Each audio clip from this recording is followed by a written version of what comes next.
میرے بھائیوں میرے عزیزوں، عورت کے ساتھ جو ظلم اس معاشرے میں ہو رہا ہے، بے پردگی کا طوفان ہے، طوفان ہے بے پردگی کا۔ میرے بھائیوں، عورت کا پردہ، عورت کا حجاب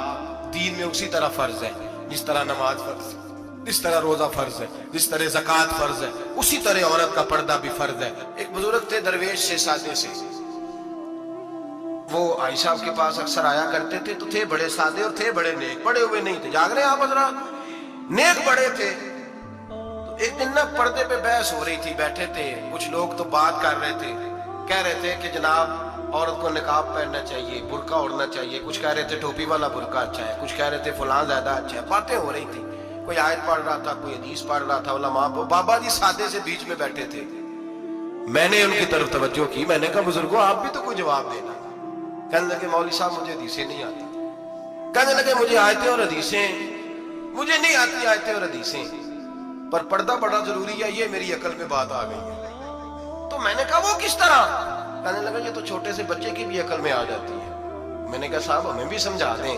چلیں ہمیں کو بات مل جائے، آپ چلیں، اگر آپ نے نہیں پڑھا تو عمر تو آپ کی زیادہ ہے نا، آپ نے بزرگوں سے باتیں سنی ہیں۔ تو کہنے لگے بیٹا میرا چھوٹا سا پوتا ہے، وہ بازار سے ٹافی خرید کے لاتا ہے، اگر ٹافی کے اوپر سے کاغذ اتار دیتا ہے نا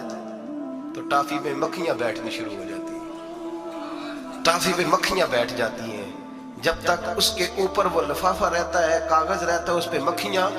اللہ کرے آپ کو سمجھ آئے، اللہ کرے آپ کو سمجھ آئے، اللہ کرے اس درویش کی بولی ٹکرا جائے۔ کہنے لگے جب تک تو اس کے اوپر کاغذ رہا تب تک اس پہ مکھیاں، اور جب اس کے اوپر سے کاغذ اتر گیا تو مکھیاں بیٹھ گئیں۔ کہنے لگے 4 سال کا میرا پوتا، میں نے منت کر دی کہ کھا لو، کہنے لگا میں نہیں کھاتا، اس پہ مکھیاں بیٹھ گئی ہیں، میں نہیں کھاتا، گندی ہو گئی ہے، میں نے یہ ٹافی نہیں کھانی۔ کہنے لگے میں بوڑھا آدمی دوبارہ دکان پہ گیا، جدوجہد کر کے نئی ٹافی لایا، بیٹے کو کہا کھا لو، اب اس نے کھائی۔ کہنے لگے مجھے سمجھ میں آ گئی، جو بی بی پردہ کرے گی اس پہ مکھیاں نہیں بیٹھیں گی، جو عورت پردہ کرے گی اس پہ مکھیاں، اور اگر اس پہ مکھیاں بیٹھ گئیں تو پھر وہ کسی کے لیے قابل قبول ہے۔ اور اگر پردے میں چھپی رہی، اگر پردے میں چھپی رہی، اور بھائی قیمتی چیزوں کو غلاف چڑھتے ہیں، کسی نے کبھی کیمسٹری غلاف میں نہیں چھپائی، فزکس نہیں چھپائی، کبھی کسی شاعر ادیب نے اپنا لکھا ہوا شاعری کا کلام نہیں چھپایا، غلاف جب بھی چڑھتا ہے قرآن پاک میں چڑھتا ہے۔ میرے بھائی کروڑوں اور اربوں اور کھربوں کا مکان بنا کے لوگ اس کو غلاف نہیں چڑھاتے، غلاف جب بھی چڑھتا ہے بیت اللہ کو ہی چڑھتا ہے۔ جو چیز قیمتی ہوتی ہے وہ غلاف میں ہوتی ہے۔ میری بہنوں میری بیٹیوں،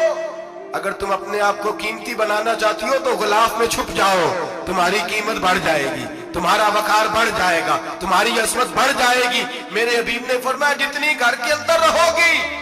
دنیا تو دنیا رہی، اللہ کی نظر میں تمہاری قیمت بڑھ جائے گی، رب کریم کی نگاہ میں تمہارا وقار بڑھ جائے گا، اللہ کی نظر میں تمہاری عظمت بڑھ